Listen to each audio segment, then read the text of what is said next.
So 20ನೇ ಶತಮಾನದ ರಾಜಕೀಯ ಆಯಾಮಗಳಲ್ಲಿ ನಾವು ಮೊದಲನೇ ಮಹಾಯುದ್ಧ ನೋಡಿದ್ವಿ. ಅದರ ಕಾರಣ ಆದ್ಮೇಲೆ ಯುದ್ಧದ ಗತಿ ಯಾವ ರೀತಿ ಮುಂದುವರಿತು, ಸೊ ಜರ್ಮನಿ ಹೀನಾಯವಾಗಿ ಸೋಲನ್ನು ಅನುಭವಿಸಿತು. ನೆಕ್ಸ್ಟ್ ಯುದ್ಧದ ಪರಿಣಾಮ ಏನಾಯ್ತು, ಸೊ ನೆಕ್ಸ್ಟ್ ಈ ರೀತಿಯ ಯುದ್ಧ ಆಗ್ಬಾರ್ದು ಅಂತ ಹೇಳಿ ಲೀಗ್ ಆಫ್ ನೇಷನ್ಸ್ ಅನ್ನುವಂಥದ್ದನ್ನು ಸಹ ಸ್ಥಾಪನೆ ಮಾಡಲಾಯಿತು ಅನ್ನುವಂಥದ್ದನ್ನ ನೋಡಿದ್ದೇವೆ. ಸೊ ಅಲ್ಲಿ ಆಮೇಲೆ ಯುದ್ಧದ ಪರಿಣಾಮಗಳನ್ನ ಪಾಯಿಂಟ್ಸ್ ಅನ್ನ ಹೇಳ್ತಾ ಹೋದೆ ನಾನು. ಹೌದಾ? ಸೊ ಪಾಯಿಂಟ್ಸ್ ಅಲ್ಲಿ ನೀವು ಬರ್ಕೊಂಡಿದ್ದೀರಿ ಅಂತ ಹೇಳಿ ಅಂದ್ಕೊಳ್ತೇನೆ ನಾನು. ಸೊ ನೆಕ್ಸ್ಟ್ ಪ್ರಥಮ ಮಹಾಯುದ್ಧ ಆದ್ಮೇಲೆ ನಾವು ನೋಡಿದ್ದು ರಷ್ಯಾ ಕ್ರಾಂತಿ. ಸೊ ಅಲ್ಲಿ ಬರುವಂತಹ 3 ವ್ಯಕ್ತಿಗಳು, ಲೆನಿನ್, ಜೋಸೆಫ್ ಸ್ಟಾಲಿನ್, ನೆಕ್ಸ್ಟ್ ಲಾಸ್ಟ್ಗೆ ಗೋರ್ಬಚೇವ್ ಬರುವಂತದ್ದು.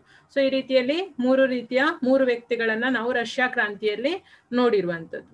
ಸೊ ರಷ್ಯಾ ಕ್ರಾಂತಿ ಆದ್ಮೇಲೆ ಬರುವಂತಹ ಟಾಪಿಕ್ ಯಾವುದು ಅಂತ ಹೇಳಿದ್ರೆ ಸರ್ವಾಧಿಕಾರಿಗಳು. ನಾವು ನೆಕ್ಸ್ಟ್ ನೋಡ್ಲಿಕ್ಕೆ ಇರುವಂತದ್ದು ಸರ್ವಾಧಿಕಾರಿಗಳು. ಸ್ಕ್ರೀನ್ ಶೇರ್ ಮಾಡ್ತೇನೆ ಮಕ್ಕಳೇ.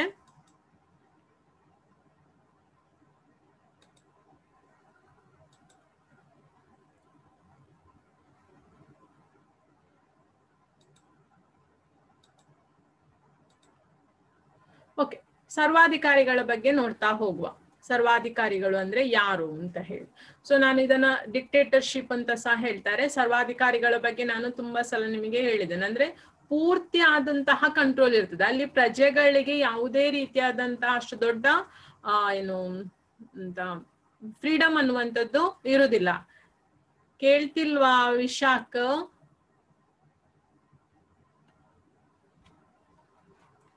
ವಿಶಾಖ್ ಕೇಳ್ತಾ ಕೇಳಿಸ್ತುಂಟು ಮೇಡಮ್. ಕಟ್ ಕೇಳಿಸ್ತದಾ? ಕೇಳಿಸ್ತುಂಟು. ಒಂದ್ ನಿಮಿಷ.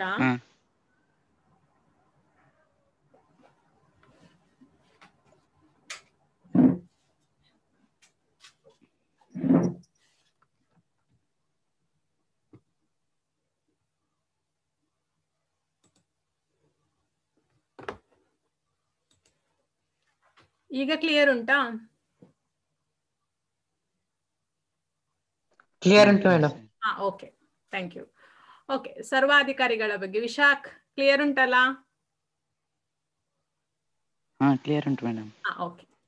ಓಕೆ, ಸರ್ವಾಧಿಕಾರಿಗಳ ಬಗ್ಗೆ 20ನೇ ಶತಮಾನದ ರಾಜಕೀಯ ಆಯಾಮಗಳಲ್ಲಿ ಮೊದಲ ಮಹಾಯುದ್ಧದ ನಂತರ ಆದ ಪರಿಣಾಮದಲ್ಲಿ ಸೊ ಸರ್ವಾಧಿಕಾರಿಗಳ ಬೆಳವಣಿಗೆಗೆ ಸಹ ಒಂದು ಪ್ರಮುಖ ಅಂಶ ಆಗಿರ್ತದೆ. ಸೊ ಅಲ್ಲಿ ಏನಾಯ್ತು ಅಂತ ಹೇಳಿದ್ರೆ, ಮೊದಲ ಮಹಾಯುದ್ಧದ ನಂತರ ಉಂಟಾದಂತಹ ಪರಿಸ್ಥಿತಿಯು ಜರ್ಮನಿಯಲ್ಲಿ ಹಿಟ್ಲರ್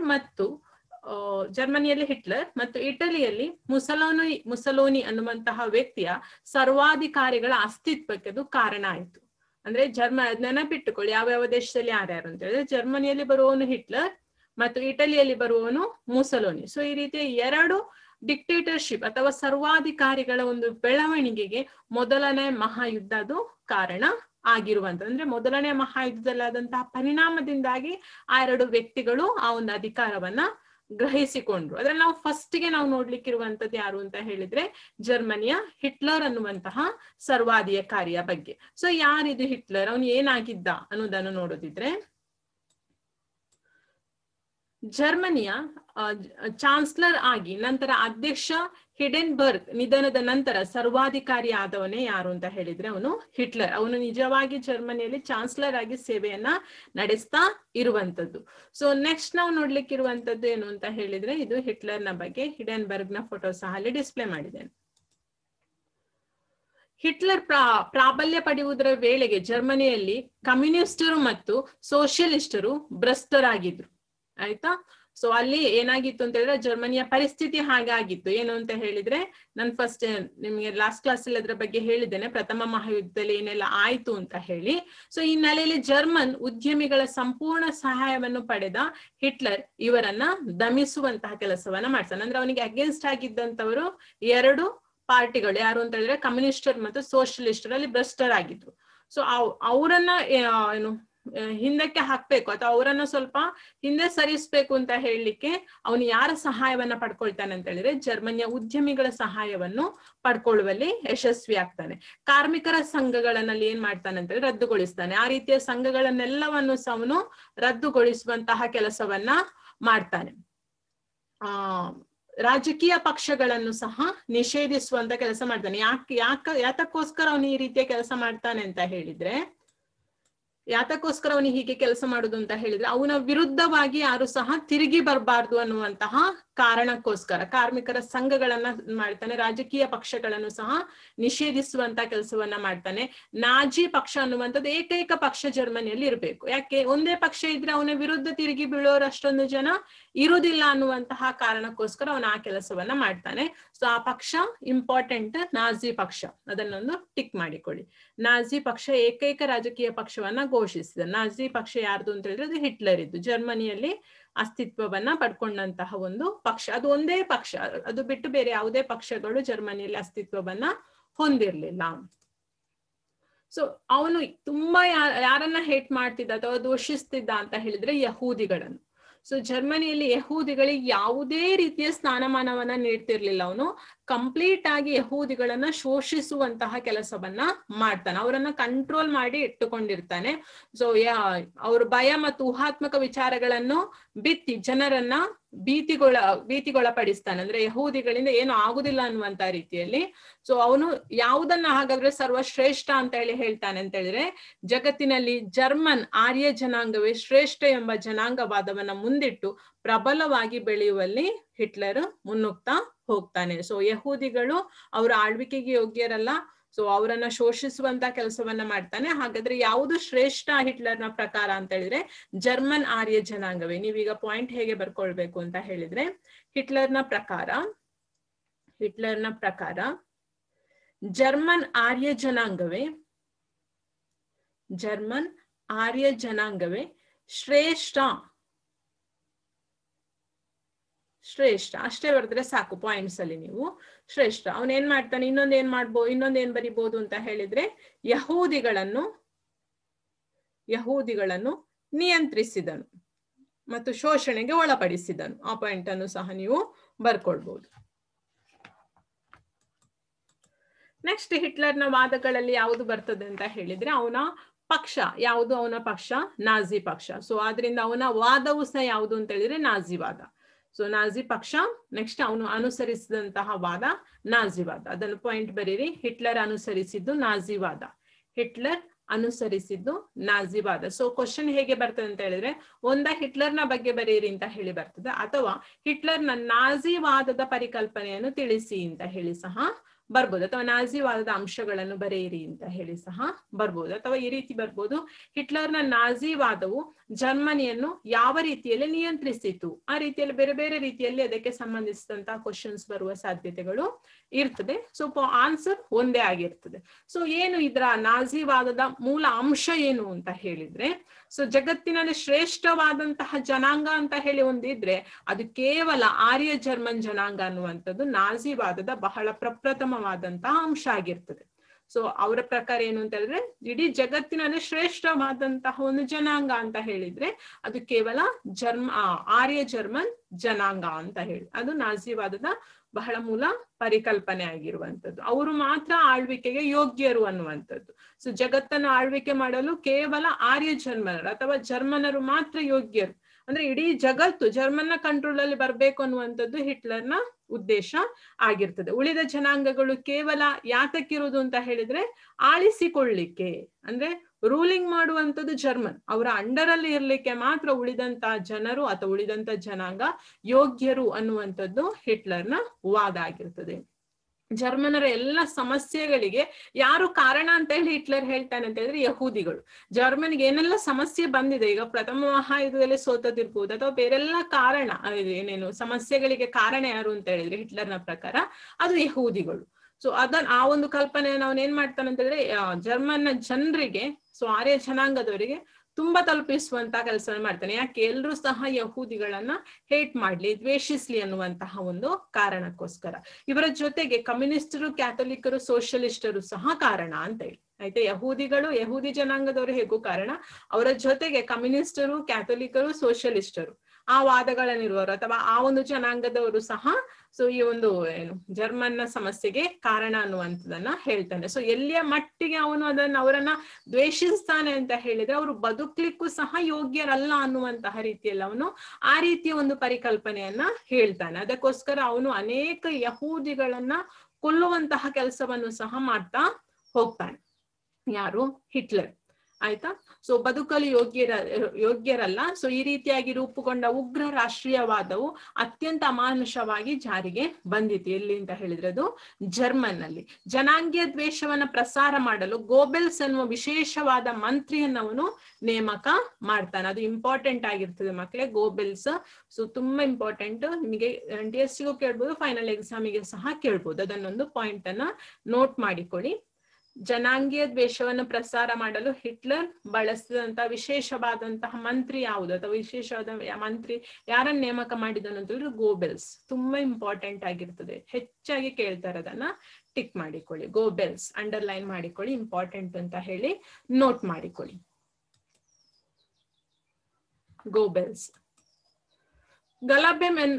ಗಲಭೆಗಳನ್ನು ಮಾಡಿ ಜನರಲ್ಲಿ ಭೀತಿಯನ್ನು ಹುಟ್ಟಿಸಲು ಬೂದು ಅಂಗಿದಳ ಎಂಬ ಕ್ರೌರ್ಯ ಪಡೆಯನ್ನು ಒಂದನ್ನು ಸಹ ಅವನು ರಚಿಸ್ತಾನೆ. ಅದನ್ನ ಬ್ರೌನ್ ಶರ್ಟ್ಸ್ ಅಂತ ಹೇಳಿ ಹೇಳ್ತಾನೆ, ಸೊ ಇಂಗ್ಲಿಷ್ ಅಲ್ಲಿ.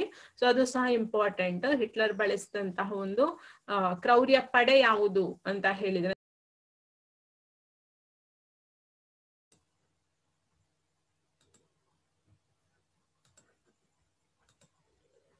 ಓಕೆ, ಕ್ರೌರ್ಯ ಪಡೆ ಯಾವುದು ಅಂತ ಹೇಳಿದ್ರೆ ಒಂದು ಗೋಬೆಲ್ಸ್ ಅನ್ನುವಂತ ವಿಶೇಷವಾದ ಮಂತ್ರಿ, ಇನ್ನೊಂದು ಬೂದಂಗಿ ದಳ. ಸೊ ಅದೆರಡು ನೋಟ್ ಮಾಡಿಕೊಳ್ಳಿ ಮಕ್ಕಳೇ, ಇಂಪಾರ್ಟೆಂಟ್ ಆಗಿರ್ತದೆ. ಗಲಭೆಗಳನ್ನು ಮಾಡಿ ಜನರಲ್ಲಿ ಭೀತಿಯನ್ನು ಹುಟ್ಟಿಸಲು ಬೂದಂಗಿ ದಳ ಎನ್ನುವಂತಹ ಕ್ರೌರ್ಯ ಪಡೆಯನ್ನು ಅವನು ರಚಿಸ್ತಾನೆ. ಟಿಕ್ ಮಾಡಿಕೊಳ್ಳಿ, ಅದು ಇಂಪಾರ್ಟೆಂಟ್ ಆಗಿರ್ತದೆ. ಇದೆರಡು ಅವನಿಗೆ ಸಪೋರ್ಟಿವ್ ಆಗಿ ಅವನ ಕಲ್ಪನೆಗೆ ಸರಿಯಾಗಿ ಕೆಲಸವನ್ನ ಮಾಡ್ತಾ ಇದ್ದ. ಅಕಸ್ಮಾತ್ ಅವನ ಅಧಿಕಾರ ಯಾವ ರೀತಿ ಇತ್ತು ಅಂತ ಅಂದ್ಕೊಂಡ್ರೆ ಮಕ್ಕಳೇ, ಸೊ ಅವನು ಏನ್ ಹೇಳ್ತಾನೆ ಅದೇ ರೀತಿಯಲ್ಲಿ ಮಾಡ್ತಾ ಹೋಗ್ಬೇಕು. ಸೊ ಅವನ ವಿಚಾರಗೆ ಅಥವಾ ಅವನ ಆಲೋಚನೆಗಳಿಗೆ ವಿರುದ್ಧವಾಗಿ ಯಾರೂ ಮಾತಾಡ್ಲಿಕ್ಕೆ ಅಲ್ಲಿ ರೈಟ್ಸ್ ಇರಲಿಲ್ಲ. ಒಪಿನಿಯನ್ ಅನ್ನು ಹೇಳಲಿಕ್ಕೆ ಸಹ ಯಾರಿಗೂ ರೈಟ್ಸ್ ಅನ್ನುವಂಥದ್ದಲ್ಲಿ ಇರಲಿಲ್ಲ. ಸೊ ಅದೊಂದು ಕ್ರೌರ್ಯ ಪಡೆ, ಬೂದಂಗಿ ದಳ.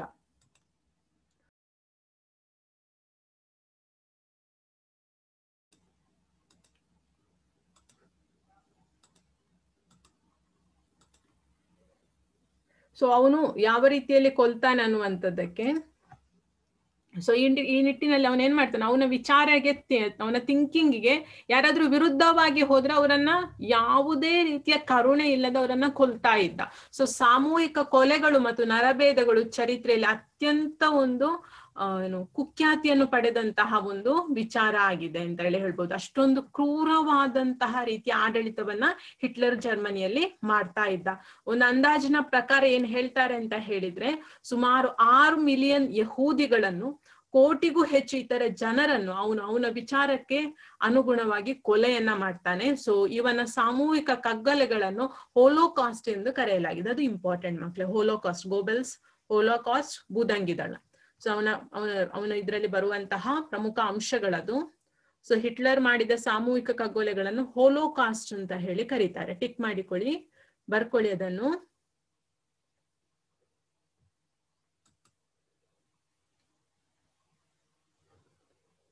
ಹೋಲೋಕಾಸ್ಟ್ ಆಯ್ತಾ ಬರ್ದು? ಓಕೆ. ಸೊ ಯಾವ ರೀತಿಯಲ್ಲಿ ಅವನು ಕೊಲ್ತಾ ಇದ್ದ ಅಂತ ಹೇಳಿದ್ರೆ, ಇನ್ನೊಂದಲ್ಲಿ ಬರುವಂತ 1935ರಲ್ಲಿ ನ್ಯೂರೆಂಬರ್ಗ್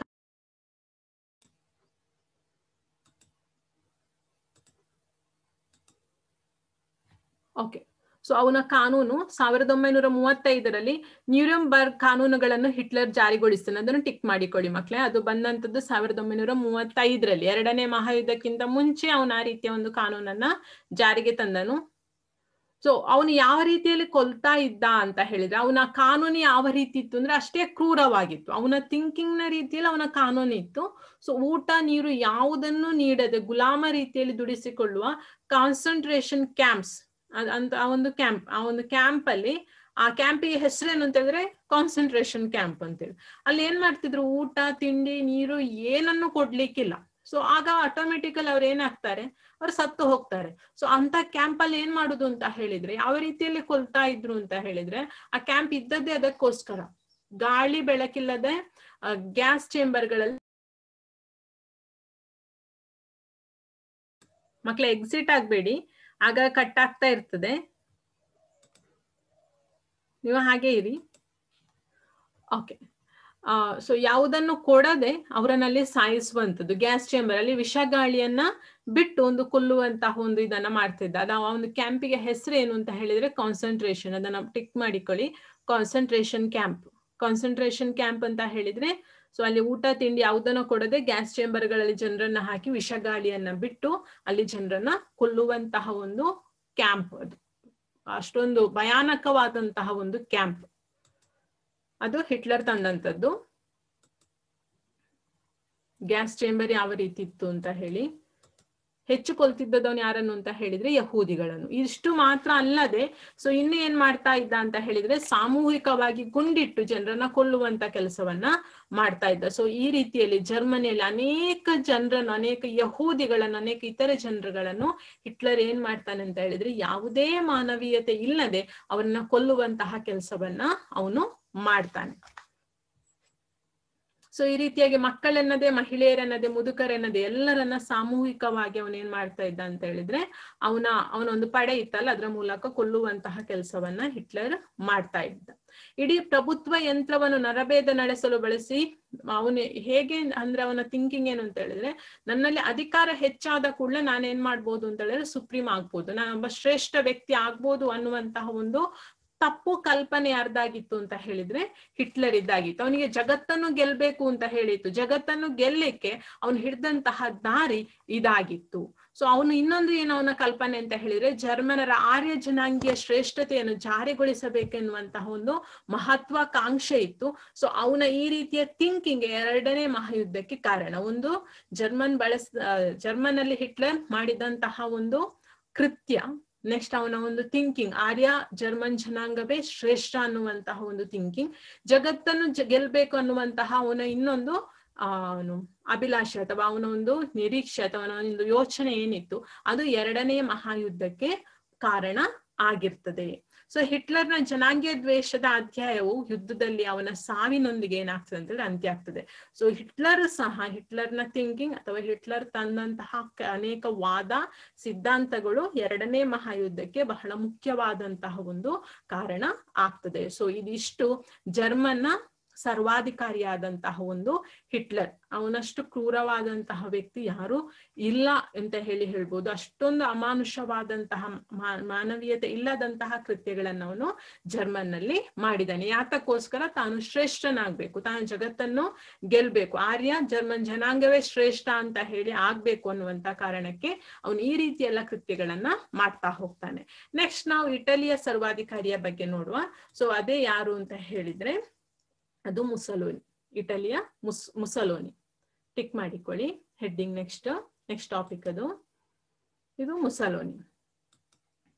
20ನೇ ಶತಮಾನದ ಆರಂಭದ ಯುರೋಪಿನಲ್ಲಿ ಮೂಡಿಬಂದ ಸಾಮಾಜಿಕ ಚಳವಳಿಗಳು, ಮೊದಲ ಮಹಾಯುದ್ಧದ ದುಷ್ಪರಿಣಾಮಗಳು ಮತ್ತು ರಷ್ಯನ್ ಕ್ರಾಂತಿಯ ಹಿನ್ನೆಲೆಯಲ್ಲಿ ಪ್ರತಿಗಾಮಿ ರಾಜಕೀಯವಾಗಿ ಮುಸೋಲಿನಿಯ ಫ್ಯಾಸಿಸ್ಟ್ ವಾದ ಬೆಳಕಿಗೆ ಬಂತು.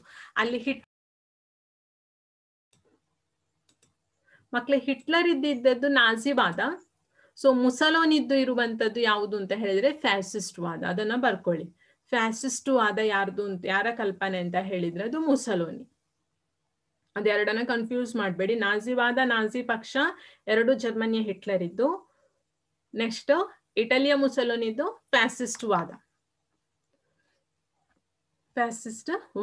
ನಾಜಿವಾದದ ಪ್ರಮುಖ ಅಂಶಗಳೇನು ಅಂತ ಹೇಳಿ ನಾವು ನೋಡಿ ಆಗಿದೆ. ನಾವು ನೆಕ್ಸ್ಟ್ ನೋಡ್ಲಿಕ್ಕೆ ಇರುವಂತದ್ದು ಫ್ಯಾಸಿಸ್ಟ್ ವಾದ. ಇಲ್ಲಿ ಸಹ ಹೇಗೆ ಕ್ವಶನ್ ಕೇಳ್ತಾರೆ ಅಂದ್ರೆ ಒಂದು ಮುಸೋಲಿನಿಯ ಬಗ್ಗೆ ನೇರವಾಗಿ ಕೇಳ್ತಾರೆ. ಸೊ ಅಥವಾ ಫ್ಯಾಸಿಸ್ಟ್ ವಾದ ಲಕ್ಷಣಗಳನ್ನು ಬರೆಯಿರಿ ಅಂತ ಸಹ ಕೇಳ್ಬೋದು. ಮತ್ತೆ 1 ಮಾರ್ಕ್ಸ್ ಗೆ ನಿಮಗೆ ಗೊತ್ತಾಗ್ತದೆ ಯಾವ ರೀತಿಯಲ್ಲಿ ಬರ್ತದೆ ಅಂತ ಹೇಳಿ. ಒಂದು ಫ್ಯಾಸಿಸ್ಟ್ ವಾದವನ್ನ ಕೇಳ್ಬೋದು. ಸೊ ಇದು ಸಹ ಮೊದಲನೇ ಮಹಾಯುದ್ಧದ ದುಷ್ಪರಿಣಾಮದಿಂದ ಬಂದವನೇ ಯಾರು ಅಂತ ಹೇಳಿದ್ರೆ ಮುಸೋಲಿನಿ ಆಗಿರ್ತದೆ. ಒಂದನೇ ಮಹಾಯುದ್ಧದ ರಾಜಕೀಯ ಬದಲಾವಣೆಗಳಿಂದ ಬಂದವನೇ ಯಾರು ಅಂತ ಹೇಳಿದ್ರೆ ಇಟಲಿಯ ಮುಸೋಲಿನಿ. ಸೊ ಏನು ಫ್ಯಾಸಿಸ್ಟ್ ವಾದದ ಲಕ್ಷಣಗಳು ಅಂತ ಹೇಳಿದ್ರೆ ಫಸ್ಟ್ ಒನ್ ಉಗ್ರ ರಾಷ್ಟ್ರೀಯವಾದ. ಫ್ಯಾಸಿಸ್ಟ್ ವಾದದ ಲಕ್ಷಣ ಇದು. ಫ್ಯಾಸಿಸ್ಟ್ವಾದದ ಲಕ್ಷಣದಲ್ಲಿ ಫಸ್ಟ್ ಪಾಯಿಂಟ್ ಏನು ಅಂತ ಹೇಳಿದ್ರೆ ಉಗ್ರ ರಾಷ್ಟ್ರೀಯವಾದ. ಸೊ ನಾನು ಹೇಳಿದ್ದೇನೆ, ರಾಷ್ಟ್ರೀಯತೆಯ ಪ್ರೇಮ ಇರ್ಬೇಕು, ಆದ್ರೆ ಯಾವತ್ತದು ಉಗ್ರ ರೂಪಕ್ಕೆ ಅಥವಾ ಅತಿ ಮೀರಿದ ರೂಪಕ್ಕೆ ಅದು ಯಾವತ್ತು ಹೋಗ್ಬಾರ್ದು ಅಂತ ಹೇಳಿ. ಸೊ ಇದು ಮೇನ್ ಅದರ ಲಕ್ಷಣ ಆಗಿತ್ತು. ಸೊ ಸೆಕೆಂಡ್ ಒನ್ ಯಾವುದು ಅಂತ ಹೇಳಿದ್ರೆ, ಅವರ ಒಂದು ರಾಷ್ಟ್ರದ ಶ್ರೇಷ್ಠತೆಗೋಸ್ಕರ ಅವ್ರು ಏನ್ ಮಾಡಿದ್ರು, ಪರಕೀಯ ಶಕ್ತಿಗಳ ನಾಶ ಅನ್ನುವಂತ ಕಾನ್ಸೆಪ್ಟ್ ಅನ್ನು ಇಟ್ಕೊಂಡ್ರು. ಎರಡನೇ ಲಕ್ಷಣ ಪರಕೀಯ ಶಕ್ತಿಗಳ ನಾಶ, ಪರಕೀಯ ಶಕ್ತಿಗಳ ನಾಶ. ಸೊ ನೆಕ್ಸ್ಟ್ ಮೂರನೆಯ ಒಂದು ವಾದ ಯಾವುದು ಅಂತ ಹೇಳಿದ್ರೆ, ಅವರ ಒಂದು ವಾದವನ್ನ ಕಾರ್ಯಗತಗೊಳಿಸ್ಲಿಕ್ಕೆ ಅವರು ಅನುಸರಿಸಿದಂತಹ ಮಾರ್ಗ ಯಾವುದು ಅಂತ ಹೇಳಿದ್ರೆ ಹಿಂಸೆಯ ವೈಭವೀಕರಣ. ಸೊ ನೆಕ್ಸ್ಟ್ ಥರ್ಡ್ ಪಾಯಿಂಟ್ ಹಿಂಸೆಯ ವೈಭವೀಕರಣ. ಫೋರ್ತ್ ಪಾಯಿಂಟ್ ಜನಾಂಗೀಯ ಹತ್ಯೆ, ಜನಾಂಗಕ್ಕೆ ಸಂಬಂಧಿಸಿ ಹತ್ಯೆಯನ್ನ ಮಾಡುವಂತ ಕೆಲಸವನ್ನ ಮಾಡಿದ್ದು, ಜನಾಂಗೀಯ ಹತ್ಯೆ. ನೆಕ್ಸ್ಟ್ ಸಾಮ್ರಾಜ್ಯವಾದದ ವಿಸ್ತರಣೆ, ಅವನಲ್ಲಿದ್ದಂತಹ ಸಾಮ್ರಾಜ್ಯವಾದದ ವಿಸ್ತರಣೆಯನ್ನ ಮಾಡುವಂತ ಒಂದು ಕೆಲಸವನ್ನ ಮಾಡ್ತಾರೆ. ನೆಕ್ಸ್ಟ್ ನರಮೇಧಗಳಿಗೆ ಬೆಂಬಲ, ನರಮೇಧಗಳಿಗೆ ಬೆಂಬಲ. ಇದಿಷ್ಟು ಫ್ಯಾಸಿಸ್ಟ್ ವಾದ ಲಕ್ಷಣಗಳು. ಇಂಪಾರ್ಟೆಂಟ್ ಮಕ್ಕಳೇ, ಫೈನಲ್ ಎಕ್ಸಾಮ್ಗೆ ನಿಮಗೆ ಕೇಳುವ ಸಾಧ್ಯತೆಗಳು ಇರ್ತದೆ.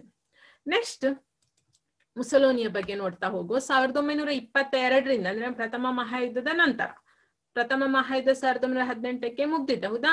ಸೊ ಪ್ರಥಮ ಮಹಾಯುದ್ಧದ ನಂತರ 1922ರಿಂದ 1943ರವರೆಗೆ ಇಟಲಿಯ ಪ್ರಧಾನಿಯಾಗಿದ್ದ ಮುಸೋಲಿನಿ ಏನ್ ಮಾಡ್ತಾನೆ ಅಂತ ಹೇಳಿದ್ರೆ, ನೆಕ್ಸ್ಟ್ ರಾಷ್ಟ್ರೀಯ ಫ್ಯಾಸಿಸ್ಟ್ ಪಕ್ಷದ ಸ್ಥಾಪಕವನ್ನು ಮಾಡ್ತಾನೆ. ಸೊ ಅವನು ಕಟ್ಟಿದಂತಹ ಪಕ್ಷ, ಹಿಟ್ಲರ್ ಇದ್ದು ನಾಜಿ ಪಕ್ಷ, ಇವನದ್ದು ರಾಷ್ಟ್ರೀಯ ಫ್ಯಾಸಿಸ್ಟ್ ಪಕ್ಷ. ಟಿಕ್ ಮಾಡಿಕೊಳ್ಳಿ, ರಾಷ್ಟ್ರೀಯ ಫ್ಯಾಸಿಸ್ಟ್ ಪಕ್ಷ. ಅವನು ಇಟಲಿಯ ಪ್ರಧಾನಿ ಆಗಿರ್ತಾನೆ. ಸೊ ಅದಕ್ಕೋಸ್ಕರ ಅವನು ಒಂದು ಪಕ್ಷವನ್ನ ಕಟ್ಟುತ್ತಾನೆ, ಅದೇ ರಾಷ್ಟ್ರೀಯ ಫ್ಯಾಸಿಸ್ಟ್ ಪಕ್ಷ. 1925ರಲ್ಲಿ ಇಟಲಿಯ ಪ್ರಜಾಪ್ರಭುತ್ವವನ್ನು ವಿಸ್ತರಣೆ ಮಾಡಿ ಕಾನೂನುಬದ್ಧವಾಗಿ ಅವನು ಏನ್ ಮಾಡ್ತಾನೆ ಅಂತ ಹೇಳಿದ್ರೆ ಅಲ್ಲಿಯ ಸರ್ವಾಧಿಕಾರಿಯಾಗಿರ್ತಾನೆ. ಯಾಕೆಂತ ಹೇಳಿದ್ರೆ ಆಲ್ರೆಡಿ ಇಟಲಿಯ ಒಂದು ಅಧಿಕಾರ ಅವನ ಕೈಯಲ್ಲಿ ಇತ್ತು. ಸೊ ಅದಕ್ಕೋಸ್ಕರ ಅವನ್ ಏನ್ ಮಾಡ್ತಾನೆ ಅಂತ ಹೇಳಿದ್ರೆ ಪ್ರಜಾಪ್ರಭುತ್ವವನ್ನ ವಿಸ್ತರಣೆ ಮಾಡ್ತಾನೆ. ವಿಸ್ತರಣೆ ಮಾಡಿ ಕಾನೂನು ಪ್ರಕಾರವಾಗಿ ಏನ್ ಮಾಡ್ತಾನೆ ಅಂದ್ರೆ ಸರ್ವಾಧಿಕಾರ ಪಟ್ಟವನ್ನು ಅವನಲ್ಲಿ ಪಡ್ಕೊಳ್ತಾನೆ. ನೆಕ್ಸ್ಟ್ ತನ್ನ ಗುಪ್ತ ಪೊಲೀಸರ ಮೂಲಕ ಎಲ್ಲಾ ರಾಜಕೀಯ ವಿರೋಧಿಗಳನ್ನ ಏನ್ ಮಾಡ್ತಾನೆ, ನಾಶ ಮಾಡಿ. ಅವನ ವಿರುದ್ಧ ರಾಜಕೀಯವಾಗಿ ಮಾತನಾಡುವಂತಹ ವ್ಯಕ್ತಿಗಳಿರ್ತಾರೆ. ಸೊ ಅವರನ್ನೆಲ್ಲರನ್ನ ಏನ್ ಮಾಡ್ತಾನೆ ಅಂತ ಹೇಳಿದ್ರೆ ನಾಶ ಮಾಡುವಂತ ಕೆಲಸವನ್ನ ಮಾಡ್ತಾನೆ. ಯಾರ ಮೂಲಕ? ಗುಪ್ತ ಪೊಲೀಸ್ ಪಡೆಯ ಮೂಲಕವಾಗಿ. ಕಾರ್ಮಿಕರ ಮುಷ್ಕರಗಳನ್ನ ನಿಷೇಧಿಸುವಂತ ಕೆಲಸವನ್ನ ಮಾಡ್ತಾನೆ. ಆ ಪಾಯಿಂಟ್ ಅನ್ನೆಲ್ಲ ಬರ್ಕೊಳ್ಬಹುದು ಮಕ್ಳು ನಿಮಗೆ. ಸೊ ಕಾರ್ಮಿಕರ ಮುಷ್ಕರಗಳನ್ನು ನಿಷೇಧಿಸಿದನು, ಎಲ್ಲಾ ರಾಜಕೀಯ ವಿರೋಧಿಗಳನ್ನು ನಾಶ ಮಾಡಿದನು. ನೆಕ್ಸ್ಟ್ ಏಕಪಕ್ಷದ ಸರ್ವಾಧಿಕಾರವನ್ನ ಸ್ಥಾಪಿಸಿದನು. ಯಾವುದು? ಫ್ಯಾಸಿಸ್ಟ್. ಕೇವಲ ಒಂದೇ ಪಕ್ಷ, ಫ್ಯಾಸಿಸ್ಟ್ ಅನ್ನುವಂತ ಒಂದೇ ಪಕ್ಷವನ್ನು ಅವನು ಸ್ಥಾಪಿಸುವಂತ ಕೆಲಸ ಮಾಡ್ತಾನೆ. ಉಳಿದೆಲ್ಲ ರಾಜಕೀಯ ಪಕ್ಷವನ್ನು ಅವನು ಅಲ್ಲಿ ನಿಷೇಧಿಸುವಂತ ಕೆಲಸ ಮಾಡ್ತಾನೆ. ಹಿಟ್ಲರ್ನ ಜೊತೆಗೂಡಿ ಎರಡನೇ ಯುದ್ಧದಲ್ಲಿ ಲಕ್ಷಾಂತರ ಜನರ ಸಾವಿಗೆ ಕಾರಣನಾದನಲ್ಲದೆ ಯುದ್ಧದ ಕೊನೆಯಲ್ಲಿ ಹಿಟ್ಲರ್ ಏನಾಗ್ತಾನೆ ಅಂತ ಹೇಳಿದ್ರೆ ಹತ್ಯೆ ಆಗ್ತಾನೆ. 1945ಕ್ಕೆ ಎರಡನೇ ಮಹಾಯುದ್ಧ ಮುಗೀತದೆ. ಸೊ ಆ ಟೈಮಿಗಾಗುವಾಗ ಇಟಲಿಯ ಮುಸೋಲಿನಿ ಏನಾಗ್ತಾನೆ ಅಂತ ಹೇಳಿದ್ರೆ ಹತ್ಯೆ ಆಗ್ತಾನೆ. ಸೊ ಈ ಮೂಲಕ ಎರಡೂ ಸರ್ವಾಧಿಕಾರಿಗಳು ಎರಡನೇ ಮಹಾಯುದ್ಧದ ಅಂತ್ಯಕ್ಕಾಗುವಾಗ ಅಂತ್ಯವನ್ನ ಕಾಣ್ತಾರೆ. ಸೊ ಆ ಮೂಲಕ 1945ರ ನಂತರ ಜಗತ್ತಿನಲ್ಲಿ ಶಾಂತಿ ನೆಲೆಯೂರ್ಲಿಕ್ಕೆ ಸಾಧ್ಯ ಆಯಿತು. ಪ್ರಥಮ ಮಹಾಯುದ್ಧದ ನಂತರ ಎರಡನೇ ಮಹಾಯುದ್ಧದ ಆ ಒಂದು ಮಧ್ಯಭಾಗದಲ್ಲಿ ಅನೇಕ ರೀತಿಯ ಬದಲಾವಣೆಗಳನ್ನು ನಾವು ಜಗತ್ತಿನಲ್ಲಿ ಕಾಣ್ಬೋದು. ಸೊ ಸರ್ವಾಧಿಕಾರಗಳ ಆದ ನಂತರ ಈ ಸರ್ವಾಧಿಕಾರಿಗಳ ಒಂದು ಬೆಳವಣಿಗೆ ಅಥವಾ ಅವರ ಆಡಳಿತದ ಕಾರಣದಿಂದ ಆದಂತಹ ಬದಲಾವಣೆ ಯಾವುದು ಅಂತ ಹೇಳಿದ್ರೆ ಎರಡನೆಯ ಮಹಾಯುದ್ಧ. ಸೊ ನೆಕ್ಸ್ಟ್ ಟಾಪಿಕ್ ಬರ್ಕೊಳ್ಳಿ, ಎರಡನೆಯ ಮಹಾಯುದ್ಧ. ಸೊ ಇದರ ಕಾರಣ ಮತ್ತೆ ಸ್ವಲ್ಪ ಯುದ್ಧದ ಗತಿಯನ್ನ ಹೇಳ್ತಾನೆ, ಉಳಿದನ್ನ ನಾನು ನೆಕ್ಸ್ಟ್ ಕ್ಲಾಸ್ ಅಲ್ಲಿ ಮಾಡ್ತೇನೆ, ಯಾಕಂದ್ರೆ ಕಂಪ್ಲೀಟ್ ಆಗುದಿಲ್ಲ, ಅದಷ್ಟು ದೊಡ್ಡ ಉಂಟು ಟಾಪಿಕ್. ಸೊ ನೆಕ್ಸ್ಟ್ ಎರಡನೇ ಮಹಾಯುದ್ಧ. ಪ್ರಥಮ ಮಹಾಯುದ್ಧವನ್ನು ನಾವು ನೋಡಿದ್ದೇವೆ 1914ಕ್ಕೆ ಸ್ಟಾರ್ಟ್ ಆದ್ದು 1918ಕ್ಕೆ ಅಂತ್ಯ ಆಗ್ತದೆ. ಜರ್ಮನಿ ಹೀನಾಯವಾಗಿ ಸೋಲನ್ನು ಅನುಭವಿಸ್ತದೆ. ಈ ರೀತಿಯ ಯುದ್ಧ ಆಗ್ಬಾರ್ದು ಅಂತ ಹೇಳಿ ಶಾಂತಿ ಸ್ಥಾಪನೆಗೋಸ್ಕರ ಏನ್ ಮಾಡಿದ್ರು ಅಂತ ಹೇಳಿದ್ರೆ ಲೀಗ್ ಆಫ್ ನೇಷನ್ಸ್ ಅನ್ನುವಂತ ಒಂದು ಸಂಸ್ಥೆಯನ್ನ ಸ್ಥಾಪನೆ ಮಾಡ್ತಾರೆ. ಹೌದಾ? ಸೊ ಅದೇನ್ ಮಾಡ್ಬೇಕಿತ್ತು, 1919ರ ನಂತರ ಜಗತ್ತಿನಲ್ಲಿ ಶಾಂತಿ ಸ್ಥಾಪನೆಯನ್ನ ಮಾಡ್ಬೇಕಿತ್ತು. ಆದ್ರೆ ಅದು ಅಷ್ಟೊಂದು ಸ್ಟ್ರಾಂಗ್ ಆಗಿರ್ಲಿಲ್ಲ. ಸೊ ಆ ಕಾರಣದಿಂದ 1919ರಲ್ಲಿ ಸ್ಥಾಪನೆ ಆದಂತಹ ಲೀಗ್ ಆಫ್ ನೇಷನ್ಸ್ ಪತನ ಆಗ್ತದೆ. ಸೊ ಅದು ಸಹ ಒಂದು ಏನು ಅಂತ ಹೇಳಿದ್ರೆ ಎರಡನೇ ಮಹಾಯುದ್ಧಕ್ಕೆ ಕಾರಣ ಆಗಿರುವಂತದ್ದು. ಸೊ ನೆಕ್ಸ್ಟ್ ನಾವು ಎರಡನೇ ಮಹಾಯುದ್ಧದ ಬಗ್ಗೆ ನೋಡ್ತಾ ಹೋಗುವ. ಏನ್ ಕಾರಣ, ಯಾಕೆ ಎರಡನೇ ಮಹಾಯುದ್ಧ ಆಯ್ತು ಅಂತ ಹೇಳಿ. ಮೊದಲನೇ ಮಹಾಯುದ್ಧದಲ್ಲಿ ನಾವು ನೋಡಿದ್ದೇವೆ ಸುಮಾರು ಜನ ಏನು ಸಾವನ್ನಪ್ಪಿದ್ದಾರೆ, ಕೆಲವರು ಅಂಗವಿಕಲರಾಗಿದ್ದಾರೆ, ಅನೇಕ ನಷ್ಟಗಳು ಸಹ ಜಗತ್ತಿಗೆ ಆಗಿದೆ. ಕೇವಲ ಒಂದೆರಡು ದೇಶಕ್ಕಲ್ಲ, ಇಡೀ ಜಗತ್ತಿಗೆ ಆದಂತಹ ಒಂದು ನಷ್ಟ ಅದಾಗಿರುವಂಥದ್ದು. ಸಾವು ನೋವುಗಳನ್ನು ಮರೆಯುವ ಮುನ್ನವೇ ಎರಡನೇ ಮಹಾಯುದ್ಧ ಪ್ರಾರಂಭ ಆಗ್ತದೆ. 1939 ಸೆಪ್ಟೆಂಬರ್ 1 ಜರ್ಮನಿ ಅಂದ್ರೆ ನಾಜಿ ಜರ್ಮನಿ ಅಂತ ಹೇಳಿದ್ರೆ ಜರ್ಮನಿಯಲ್ಲಿ ಯಾರಿದ್ದ, ಹಿಟ್ಲರ್ ಇದ್ದಂಥದ್ದು, ಅವನ ವಾದವೇ ನಾಜಿ. ಪೋಲೆಂಡ್ ನ ಮೇಲೆ ದಾಳಿ ಮಾಡುವ ಕಾರಣದಿಂದ ಅಥವಾ ದಾಳಿ ಮಾಡುವುದರ ಮೂಲಕ ಎರಡನೇ ಮಹಾಯುದ್ಧ ಪ್ರಾರಂಭ ಆಯಿತು. ಅಂದ್ರೆ ಎರಡನೇ ಮಹಾಯುದ್ಧ ಯಾವಾಗ ಪ್ರಾರಂಭ ಆಯ್ತು ಅಂತ ಹೇಳಿದ್ರೆ 1939 ಸೆಪ್ಟೆಂಬರ್ 1 ಪ್ರಾರಂಭ ಆಗ್ತದೆ. ಸೊ ನೋಡಿ, ಜರ್ಮನ್ ಪೋಲ್ಯಾಂಡ್ ಅಲ್ಲಿ ಎಷ್ಟು ಹತ್ರಕ್ಕಿದೆ ಅಂತ ಹೇಳಿ. ಸೊ ಅದು 1939 ದಾಳಿಯನ್ನ ಮಾಡುವಂಥದ್ದು. ಎರಡನೇ ಮಹಾಯುದ್ಧವು ಬಹುಶಃ ಪ್ರಪಂಚ ಅಂದ್ರೆ ಮಾನವ ಚರಿತ್ರೆಯಲ್ಲಿ ಆದಂತ ಒಂದು ಅತ್ಯಂತ ಭಯಾನಕವಾದಂತಹ ಒಂದು ದೊಡ್ಡ ಯುದ್ಧ. ಅನೇಕ ಸಾವು ನೋವುಗಳು, ಅತ್ಯಂತ ಹೆಚ್ಚಿನ ಮಟ್ಟದಲ್ಲಿ ಆದಂತಹ ಒಂದು ಯುದ್ಧವೇ ಇದಾಗಿತ್ತು. ಸೊ ಇದು ಮತ್ತೆ ಮಾನವನ ಚರಿತ್ರೆಯಲ್ಲಿ ಯಾವತ್ತೂ ಸಹ ಆಗ್ಬಾರ್ದು ಅನ್ನುವಂಥದ್ದು ಎಲ್ಲರ ಅಭಿಲಾಷೆ ಆಗಿರ್ತದೆ. 30ಕ್ಕೂ ಹೆಚ್ಚು ದೇಶಗಳು ಈ ಒಂದು ಯುದ್ಧದಲ್ಲಿ ನೇರವಾಗಿ ಭಾಗವಹಿಸಿದ್ದವು. ಪ್ರಪಂಚದ 30 ದೇಶಗಳು ಈ ಒಂದು ಯುದ್ಧದಲ್ಲಿ ನೇರವಾಗಿ ಭಾಗವಹಿಸಿದ್ದವು. ಅಂದ್ರೆ 1939 1945 ಈ ಯುದ್ಧ ನಡೀತಾ ಹೋಗುವಂಥದ್ದು. ನೆಕ್ಸ್ಟ್, ಶ್ರೀಮಂತ ದೇಶಗಳು ಮೊದಲನೇ ಮಹಾಯುದ್ಧದಲ್ಲಿ ಹಣ ವ್ಯಯ ಮಾಡಿದ ಪರಿಣಾಮವಾಗಿ 1930ರ ದಶಕದಲ್ಲಿ ಮಹಾನ್ ಆರ್ಥಿಕ ಕುಸಿತ ಉಂಟಾಯಿತು. ಅದನ್ನೊಂದು ಕೇಳ್ತಾರೆ ಮಕ್ಳೇ, ಅದನ್ನ ನೋಟ್ ಮಾಡಿಕೊಳ್ಳಿ ಆಯ್ತಾ. ಮೊದಲನೇ ಮಹಾಯುದ್ಧದಲ್ಲಿ ಏನಾಯ್ತು ಅಂತ ಹೇಳಿದ್ರೆ ಎಲ್ಲ ಹೆಚ್ಚಿನ ಶ್ರೀಮಂತ ದೇಶ ಇರ್ಬೋದು ಅಥವಾ ಬಡ ದೇಶ ಆಗಿರ್ಬೋದು. ಸೊ ಎಲ್ಲ ದೇಶಗಳಲ್ಲಿ ಏನಾಯ್ತು ಅಂತ ಹೇಳಿದ್ರೆ ಆರ್ಥಿಕವಾಗಿ ಒಂದು ಕುಸಿತ ಕಾಣ್ತದೆ. ಸೊ ಅದನ್ನೇ ಏನ್ ಹೇಳ್ತಾರೆ ಅಂತ ಹೇಳಿದ್ರೆ ಮಹಾನ್ ಆರ್ಥಿಕ ಕುಸಿತ. ಅದಾದದ್ದು 1930ಕ್ಕೆ ಎಕನಾಮಿಕಲಿ ತುಂಬಾ ಕುಸಿತ ಬಂತು. ಮಾನವನ ಜೀವನ ಮಟ್ಟವು ಸಹ ಕುಸಿತಕ್ಕೆ ಕಾರಣ ಆಗ್ತದನ್ನ ಬರ್ಕೊಳ್ಳಿ. ಇದರಿಂದಾಗಿ ಯುರೋಪ್ ಮತ್ತು ಅಮೆರಿಕದಲ್ಲಿ ಸಂಕಷ್ಟದ ಪರಿಸ್ಥಿತಿಗಳು ನಿರ್ಮಾಣ ಆಗ್ತದೆ. ಅಂದ್ರೆ ಅದು ಬಲಿಷ್ಠ ದೇಶ, ಶ್ರೀಮಂತ ದೇಶ ಅಂತ ಸಹ ನಾವು ಹೇಳ್ಬೋದು ಅದನ್ನು. ನೋಡಿ, ಅಲ್ಲಿ ಆರ್ಥಿಕ ಕುಸಿತ ಆದ ಕಾರಣ ಊಟಕ್ಕೆ ಸಹ ಬಹಳಷ್ಟು ತೊಂದರೆಗಳಾಗ್ತದೆ, ಡೈಲಿ ನೀಡ್ಸಿಗೆ ಸಹ. ಯುರೋಪ್ ಮತ್ತು ಅಮೆರಿಕದಲ್ಲಿ ಸಹ ಸಂಕಷ್ಟದ ಪರಿಸ್ಥಿತಿ ಉಂಟಾಗ್ತದೆ.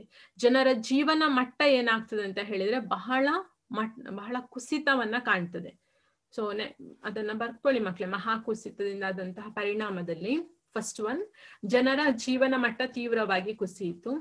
1930ರ ಆರ್ಥಿಕ ಕುಸಿತದ ಆದಂತಹ ಪರಿಣಾಮ ಅಂದ್ರೆ ಒಂದನೇ ಮಹಾಯುದ್ಧದಿಂದ ಸಹ ಅಂತ ಸಹ ನಾವು ಹೇಳ್ಬೋದು.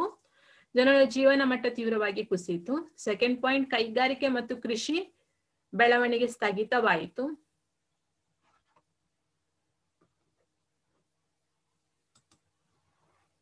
ಕೈಗಾರಿಕೆ ಮತ್ತು ಕೃಷಿ ಬೆಳವಣಿಗೆ ಸ್ಥಗಿತವಾಯಿತು. ನಿರುದ್ಯೋಗ ವಿಪರೀತವಾಯಿತು.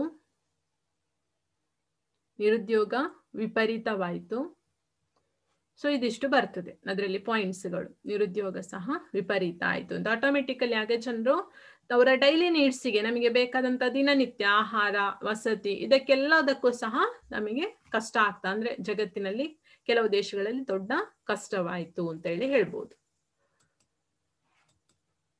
ಮೊದಲ ಮಹಾಯುದ್ಧದ ಸೋಲು, ಅವಮಾನಕರ ಒಪ್ಪಂದಗಳು, ಅಪಾರವಾದ ನಷ್ಟದ ಹಿನ್ನೆಲೆಯಲ್ಲಿ ಜರ್ಮನಿ ಮತ್ತು ಯುರೋಪಿನ ಹಲವು ದೇಶಗಳಲ್ಲಿ ರಾಷ್ಟ್ರೀಯವಾದದ ಉಗ್ರತೆ ತೀವ್ರವಾಗ್ತಾ ಹೋಯಿತು. ಅದರಲ್ಲಿ ಜರ್ಮನಿ ಹೀನಾಯವಾಗಿ ಮೊದಲ ಮಹಾಯುದ್ಧದಲ್ಲಿ ಸೋಲನ್ನು ಅನುಭವಿಸಿತು.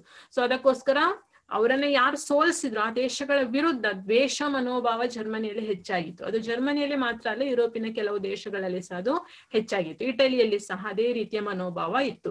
ಸೊ ಆ ದೇಶಗಳಲ್ಲಿ ಉಗ್ರವಾದಂತಹ ರಾಷ್ಟ್ರೀಯವಾದ ಹೆಚ್ಚಿತ್ತು. ಅದು ಮೊದಲನೇ ಮಹಾಯುದ್ಧಕ್ಕೆ ಕಾರಣ ಆಗಿರುವಂತದ್ದು.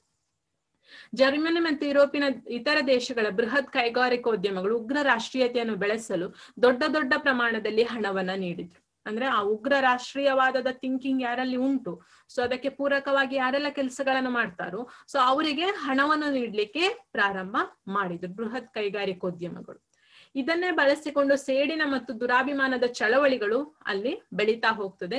ಜರ್ಮನಿಯಲ್ಲಿ ಹಿಟ್ಲರ್ ಮತ್ತು ಇಟಲಿಯಲ್ಲಿ ಮುಸೋಲಿನಿಯಂತಹ ಸರ್ವಾಧಿಕಾರಿಗಳು ಸಹ ಬೆಳೀಲಿಕ್ಕೆ ಕಾರಣ ಆಗ್ತದೆ ಈ ಅಂಶಗಳು. ಪೂರ್ವ ಏಷ್ಯಾದಲ್ಲಿ ತನ್ನ ಸಾಮ್ರಾಜ್ಯವನ್ನು ವಿಸ್ತರಿಸಲು ಚೀನಾದ ಮೇಲೆ ಜಪಾನ್ ದಾಳಿಯನ್ನ ನಡೆಸ್ತಾ ಇರ್ತದೆ. ಸೊ ಇದಿಷ್ಟು ಅಲ್ಲಿ ಆ 1ನೇ ಮಹಾಯುದ್ಧದಿಂದ 2ನೇ ಮಹಾಯುದ್ಧದ ಆ ಮಧ್ಯಭಾಗದಲ್ಲಿ ಆದಂತಹ ಕೆಲವೊಂದು ಬದಲಾವಣೆಗಳು ಅಂತ ಸಹ ನಾವು ಹೇಳ್ಬೋದು. ನೆಕ್ಸ್ಟ್ ನಾವು ನೋಡ್ಲಿಕ್ಕಿರುವಂತದ್ದು ಏನು ಅಂತ ಹೇಳಿದ್ರೆ ಯುದ್ಧದ ಗತಿ ಯಾವ ರೀತಿಯಲ್ಲಿ ಹೋಯ್ತು ಅಂತ ಹೇಳಿ ನೆಕ್ಸ್ಟ್ ಕ್ಲಾಸ್ ಅಲ್ಲಿ ನಾನು 2ನೇ ಮಹಾಯುದ್ಧದ ಕಾರಣಗಳನ್ನು ಸಪರೇಟ್ ಆಗಿ ನಿಮಗೆ ಪಾಯಿಂಟ್ ಆಗಿ ಹೇಳ್ತಾ ಹೋಗ್ತೇನೆ. ಸೊ ಅದರ ಮಧ್ಯದಲ್ಲಿ ನಿಮಗೆ ಏನಾದ್ರೂ ನಿಮಗೆ ಡೌಟ್ಗಳಿದ್ರೆ ನಂಗೆ ಮೆಸೇಜ್ ಮಾಡಿ. ಸೊ ಈ ಪಾಯಿಂಟ್ ಅಲ್ಲಿ ನಂಗೆ ಡೌಟ್ ಉಂಟು ಮೇಡಮ್, ನೆಕ್ಸ್ಟ್ ಕ್ಲಾಸ್ ಅಲ್ಲಿ ನಂಗೆ ಅದನ್ನ ಎಕ್ಸ್ಪ್ಲೈನ್, ನಾನು ಕ್ಲಾಸಲ್ಲೇ ಎಕ್ಸ್ಪ್ಲೈನ್ ಮಾಡ್ಲಿಕ್ಕೆ ಅದನ್ನ ನಿಮಗೆ ಟ್ರೈ ಮಾಡ್ತೇನೆ. ಸೊ ಇಲ್ಲಿಗೆ ಕ್ಲಾಸ್ ಅನ್ನ ಎಂಡ್ ಮಾಡ್ತೇನೆ ಮಕ್ಕಳೇ. ನೆಕ್ಸ್ಟ್ ನಾವು 2ನೇ ಮಹಾಯುದ್ಧದ ಗತಿ ಯಾವ ರೀತಿ ಆಯ್ತು, 2ನೇ ಮಹಾಯುದ್ಧದ ಪರಿಣಾಮ ಏನಾಯ್ತು, ಸೊ ಅದರ ನಂತರ ಚೀನಾ ಕ್ರಾಂತಿ ಆಗ್ತದೆ, ನೆಕ್ಸ್ಟ್ ಆಗುವಂತದ್ದು ಲಾಸ್ಟ್ಗೆ ಕೋಲ್ಡ್ ವಾರ್. ಸೊ ಅದಾದ್ಮೇಲೆ ನೆಕ್ಸ್ಟ್ ಪೊಲಿಟಿಕಲ್ ಸೈನ್ಸ್, ಇದಕ್ಕೆ ಟಚ್ ಆಗಿ 1945 ನಂತರ ಏನಾಯ್ತು ವಿಶ್ವಸಂಸ್ಥೆ ಸ್ಥಾಪನೆ. ಸೊ ಅದಕ್ಕೆ ಪೂರಕವಾದಂತಹ ಪಾಠಗಳನ್ನ ಪೊಲಿಟಿಕಲ್ ಸೈನ್ಸ್ ಅಲ್ಲಿ ಅದನ್ನ ನಾನೇ ಮಾಡ್ತೇನೆ, ಪೊಲಿಟಿಕಲ್ ಸೈನ್ಸ್ ನ 2 ಪಾಠಗಳನ್ನು ಸಹ.